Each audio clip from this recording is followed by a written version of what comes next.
Bonjour, je m'appelle Mélanie, je suis formatrice certifiée Ableton et dans cette vidéo, je vais vous parler de la petite révolution qu'apporte Live 12 pour l'édition MIDI. Tout d'abord, il y a de nouvelles fonctions très simples comme le fait de pouvoir couper une note ou un groupe de notes avec le même raccourci que pour scinder un clip, soit commande E sur Mac ou CTRL E sur PC. Il suffit de placer notre marqueur à l'endroit désiré et d'effectuer le raccourci. On peut aussi sélectionner des notes et les scinder en plusieurs morceaux de la taille de la division rythmique choisie. Si je choisis un quart pour une noire, en faisant commande E, j'obtiens donc 4 accords. Pour le second accord de mon clip, je vais plutôt choisir une division rythmique de 1/2, soit une blanche, et je peux même encore rediviser le dernier accord en 1/16, soit en double croche. Un nouveau raccourci est également disponible, commande J, qui va permettre ici de coller des notes séparées. Regardons ensuite du côté de la vue du clip. On peut voir que l'onglet Notes a disparu au profit de l'onglet Pitch and Time. Regardons ensemble les nouvelles fonctionnalités de cet onglet. La première chose, c'est ce bouton Fit to Scale et cet écran qui donne le nom des notes sélectionnées. Cette option va permettre de faire rentrer vos notes dans la gamme que vous aurez choisie. Aussi, nous avons ce nouveau petit bouton violet qui s'appelle Scale Awareness, sujet qui est traité dans une autre vidéo de cette série sur Live 12. Dans cette piste de basse, j'ai quelques notes jouées par le nouveau et excellent synthétiseur Meld. En ce moment, Fit to Scale est grisé parce que je n'ai pas donné de gamme pour mon clip. Je vais donc activer le fameux Scale Awareness et si je sélectionne toutes mes notes avec commande A ou CTRL A sur PC et que je clique sur Fit to Scale, il va s'arranger pour que mes notes soient bien dans la gamme par défaut qui est Do majeur. Il se trouve que dans ce cas précis, j'avais plutôt choisi une gamme de Fa dièse mineur pour ce début de morceau. Il y a une façon très rapide de créer des accords avec le bouton Add Interval. Par exemple, dans ce clip de quelques notes, je pourrais tout sélectionner et créer des accords majeurs en quelques secondes. Je vais donc ajouter une quinte, plus 7 demi-tons, puis une tierce, plus 4 demi-tons. Ce n'est pas sûr par contre que ces notes soient dans la gamme, donc je pourrais ensuite revenir à cette fameuse option Fit to Scale.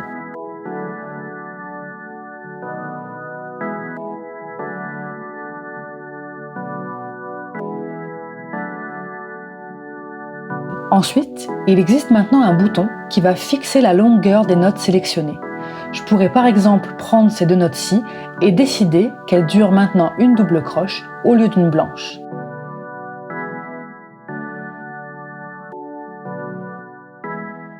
Je vous propose qu'on explore les options suivantes avec un clip de batterie. Vous n'êtes pas sans savoir que le groove va être super important dans vos productions musicales et qu'il peut parfois être délicat d'ajouter un côté organique à nos rythmiques quand elles sont écrites à la souris.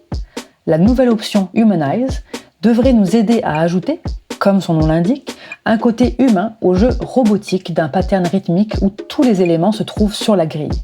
Le pourcentage, c'est le montant de la déviation que nous autorisons pour chacune des notes du clip. Donc à 10%, je vais avoir un déplacement plutôt petit des notes, alors qu'à 50%, elles vont se retrouver un peu plus loin de leur position initiale. Pour obtenir un pattern moins répétitif, je pourrais donc appliquer Humanize, puis ensuite dupliquer mes notes avec la fonction Duplicate et appliquer Humanize à chaque duplicata. Je vais ainsi finir par avoir un clip qui va durer 8 ou 16 mesures où aucun coup ne sera sur la grille. Par contre, la fonction Humanize n'agit que sur le placement des notes sur la grille. Si je veux avoir accès aux vélocités, il faut alors que j'active ce bouton. Ces paramètres se trouvaient avant dans l'onglet Notes et ont été replacés en bas du clip pour faire de la place aux nouveaux onglets Transform et Generate qui sont eux aussi détaillés dans une autre vidéo de la série sur Live 12. Si je veux ajouter de la randomisation sur la vélocité, il me suffit de dire à Live entre quel montant de valeurs différentes je veux que Live choisisse et de cliquer sur Randomize. Je peux aussi lui demander de choisir une vélocité au hasard à chaque fois que la note est jouée en décidant d'un ambitus de valeur. Je vais maintenant revenir à un clip d'une mesure pour que les exemples suivants soient plus clairs. Il existe une nouveauté également dans cette section, celle de pouvoir créer des rampes rapidement. Si je sélectionne ces notes de synthétiseur et que je les active en appuyant sur 0, je pourrais créer une évolution plus ou moins abrupte de leur vélocité. Toujours dans cette même partie, je peux faire apparaître, comme dans Live 11, le paramètre chance. Je peux d'ailleurs ne faire apparaître que lui en cliquant sur cette petite flèche et en décochant la vélocité. Là aussi, de nouvelles options sont disponibles et elles sont vraiment excellentes. On se rappelle que dans Live 11, on pouvait donner à chaque note un pourcentage d'apparition, en quelque sorte. Par exemple, ces différentes notes de synthé, je voudrais qu'elles soient jouées 50% du temps, ce qui fait que le pattern sera différent à chaque fois. Sauf que dans ce cas-ci, je préférerais qu'elles jouent toutes ensemble, mais pas forcément à chaque mesure. C'est maintenant possible de faire ça en groupant les notes pour qu'elles jouent toutes. Donc on va voir qu'avec commande G, je vais pouvoir les grouper. On voit qu'elles sont groupées car un petit triangle noir est apparu en haut à gauche de chaque note MIDI, mais aussi parce que les différentes lignes de chance ont laissé leur place à une grande ligne pointillée dont l'extrémité n'est plus un rond mais un carré. Je peux donc dire à Live de jouer ce groupe de notes 50% du temps.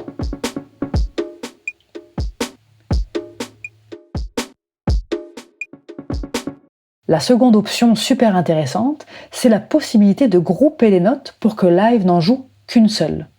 On pourrait passer d'ailleurs à cette option pour le groupe de notes de synthétiseur, ce qui fera qu'à chaque boucle, une seule note de ce groupe sera déclenchée au hasard.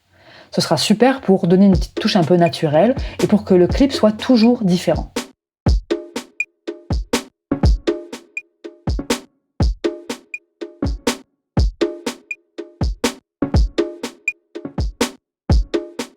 Ça peut être aussi super intéressant pour des coups de batterie, d'avoir plusieurs sons les uns au-dessus des autres et de dire à Live de n'en déclencher qu'un seul aléatoirement. Ici, je vais superposer plusieurs sons percussifs et je vais les grouper en disant à Live de n'en jouer qu'un seul à la fois. Je peux même dupliquer cet ensemble de notes dans mon clip pour complexifier un peu ma mesure de batterie.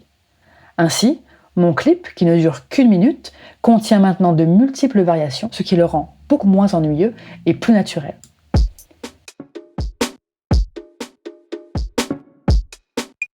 Merci beaucoup d'avoir regardé cette vidéo jusqu'à la fin et je vous dis à très bientôt. Bye!